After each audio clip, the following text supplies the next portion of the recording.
The words of columnist Peggy Noonan have helped shape political discourse in America for decades now. She's in conversation with our Robert Costa.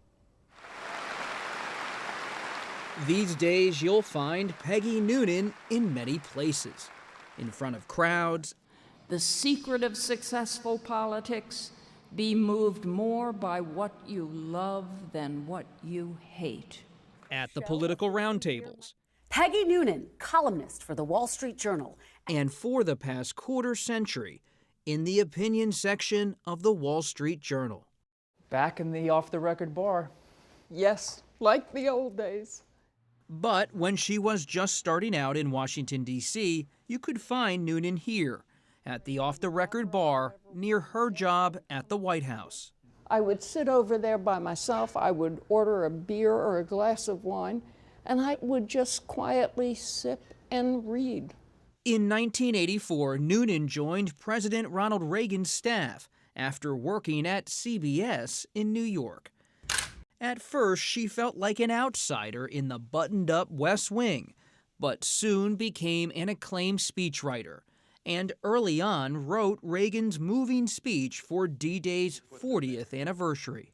These are the boys of Puente Hope. These are the heroes who helped end a war. And liftoff. Then, when the Challenger shuttle tragically exploded, Noonan was given a tough assignment: write Reagan's address to a distraught nation. As they prepared for their journey and waved goodbye and slipped the surly bonds of earth to touch the face of God. I had a feeling of that didn't work. Nothing worked, because nothing was worthy of that moment. Nothing was worthy of that day. A certain friend of Reagan's saw it differently. But then Frank Sinatra called him. And then Frank Sinatra called. And he called that night to the White House to say, Mr. President, you just said what needed to be said. And Frank didn't call after every speech.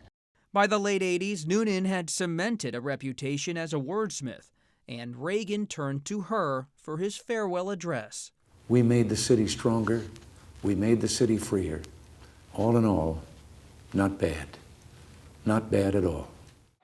Read my lips. George H.W. Bush turned to her, too, as he rallied Republicans on his way to the White House. You know, part of life is luck. It was not lucky to follow dazzling Ronald Reagan and be plainer seeming, sturdy George H.W. Bush.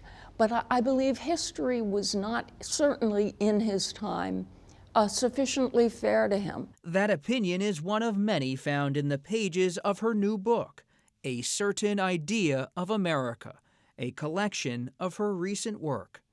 What's your certain idea of America today? Big, raucous, troubled, frayed. Noonan's columns often delve into questions of character and leadership. What I do not perceive now is many politicians who are actually saying, guys, this is not good for the country. We've been given this beautiful thing called America. Shine it up, keep it going.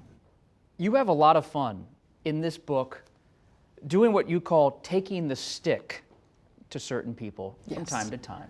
I don't mind the stick at all. When I see something that I think is just awful, I love to get mad at it. I got mad at John Fetterman. You don't like that he's wearing shorts? It's okay with me that he wears shorts, but he is not allowed to change the rules of the U.S. Senate to accommodate him in his little shorts and hoodie because he enjoys dressing like a child. Noonan, now 74, grew up in the Democratic strongholds of New York and New Jersey. And I was very happy with that because Democrats were cooler than Republicans. Democrats were Bobby Kennedy, and Republicans were like Dick Thornburg. But in Reagan, she saw something fresh. You looked at him, you saw his confidence, and it made you feel optimistic. The Gipper, of course, no longer dominates the Republican Party. And President-elect Trump's victory could transform the GOP even more in the coming years. In terms of policy, the Republican Party has changed by becoming not a standard, usual conservative party, but a populist party. Its issues have changed very much.